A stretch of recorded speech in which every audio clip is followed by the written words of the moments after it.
Huppenthal, this question is to you. Do you agree with the Common Core standards that are found in the college and career ready standards?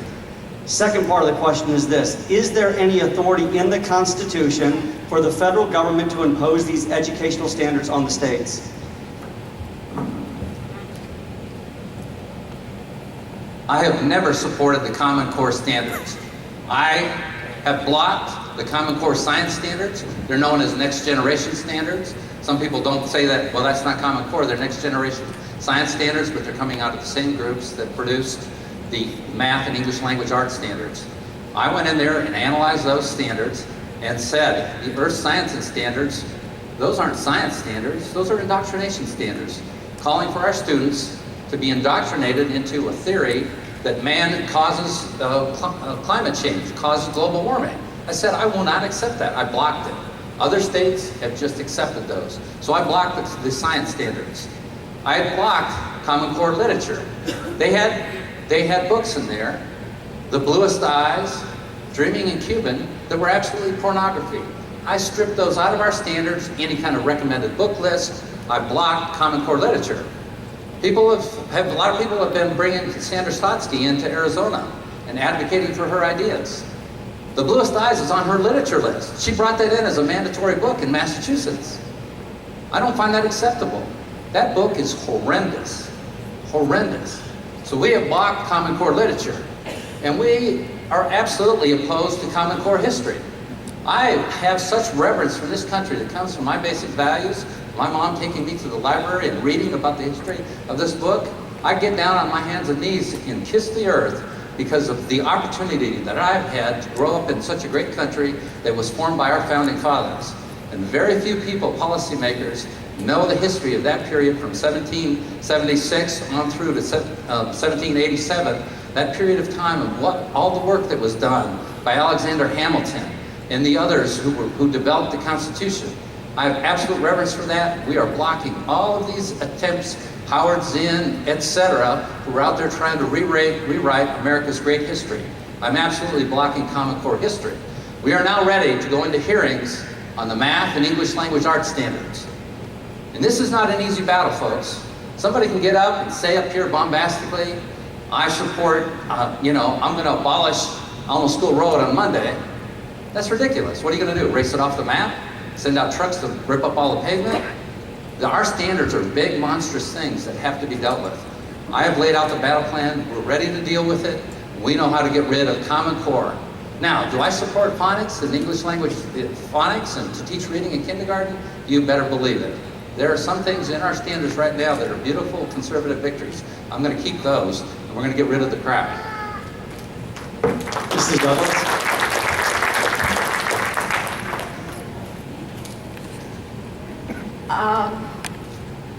I made some notes. I'm sorry. I'm just kind of thunderstruck, quite frankly.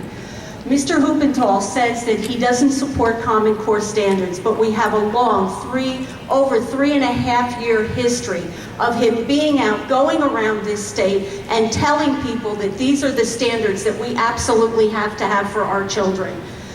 Many argue that what bound us to the Common Core standards is the race to the top money.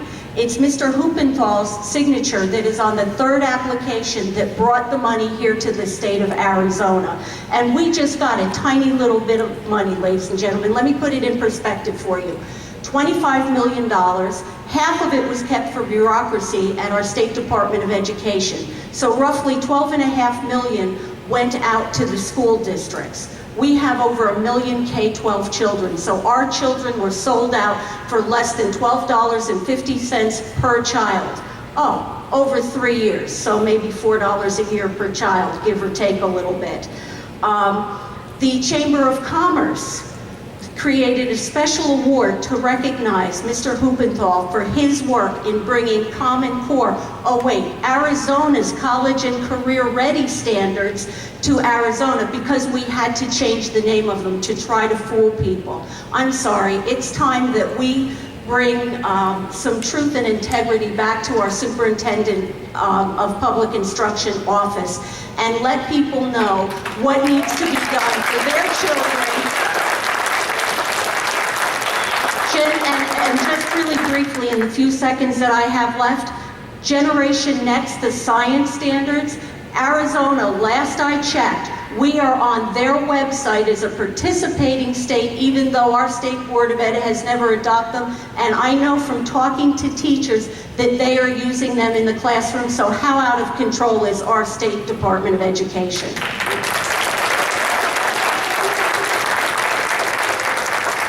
Well, let's go through these one at a time. The Race to the Top grant.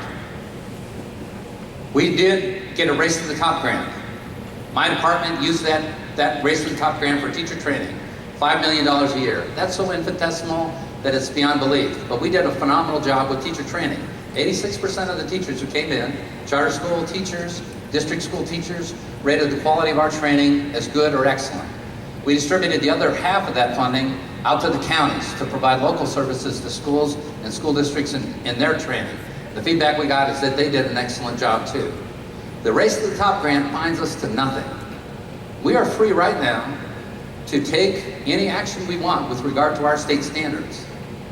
My concern is, and my concern has been steadily, is what is that action going to be? Is it going to be what Indiana did? I did refer to what Indiana did as the barbarians. They went out there, and everybody outside of Indiana thinks they got rid of Common Core. But when you talk to the experts, and I've talked to them, when you talk to Terrence Moore of Hillsdale College, everybody knows Hillsdale, incredible intellectual center for conservative thought. Terrence Moore thinks what they did was create a mess. They didn't get rid of Common Core at all. They just created a mess of their standards. You have a profound responsibility as superintendent of public instruction to guide this process in our schools through to a better place. What is that better place? We have these standards in place now, and some of them are good. Phonics, phonemic awareness, letter identification, teaching reading in kindergarten, that's a heck of a good standard. When somebody says, I'm going to tear Common Core out by its roots, are they talking about tearing Common Core out and replacing it with whole language? That would be ridiculous. I'm saying that what we would do would be thoughtful. We would keep the very best standards, and we would go through a series of evidentiary hearings, which Indiana did not do. We would go through a series of evidentiary hearings, maybe 8 sequentially, paced at 3 weeks apart, bringing evidence from many of the people I see in here. The Gaddies, who've done incredible work in education. We want them to come in and provide absolute evidence as to what we would do, where we're going to go with our college and career ready standards, so we can be confident that the very best standards for education for Arizona students. And this is what I do, this complex work. Been doing it for 20 years, been very successful at it. And I would put it up, and I would ask my opponent to say, what great accomplishments does she have? I have a huge semi-truck full of accomplishments. What confidence can we have over an alternative approach?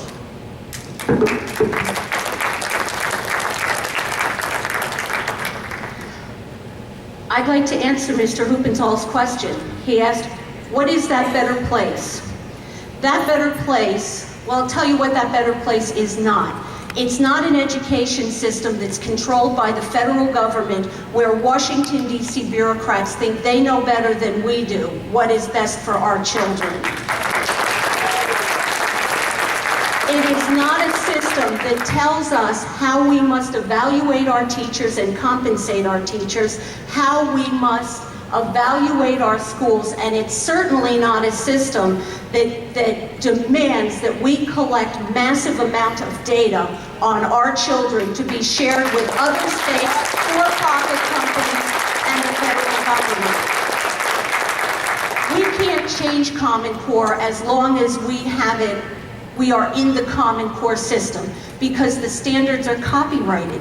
They don't belong to Arizona. Our standards were written by Arizonans. They were written by Arizona's teachers with input from Arizona parents. That did not happen with the Common Core standards. It was virtually done, I wouldn't say in the dead of night, but as if it were done in the dead of night, without public hearings, without public discussion.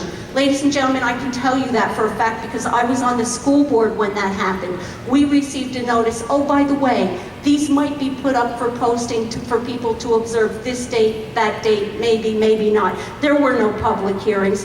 And to the point of our children, or excuse me, I'm sorry, our teachers.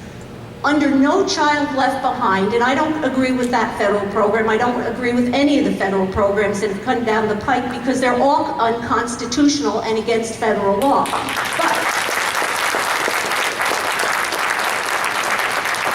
But under No Child Left Behind, every single teacher had to become highly qualified in their content area, or in the case of Peoria, some that didn't want to go through that chose to leave and retire rather than go through all that recertification.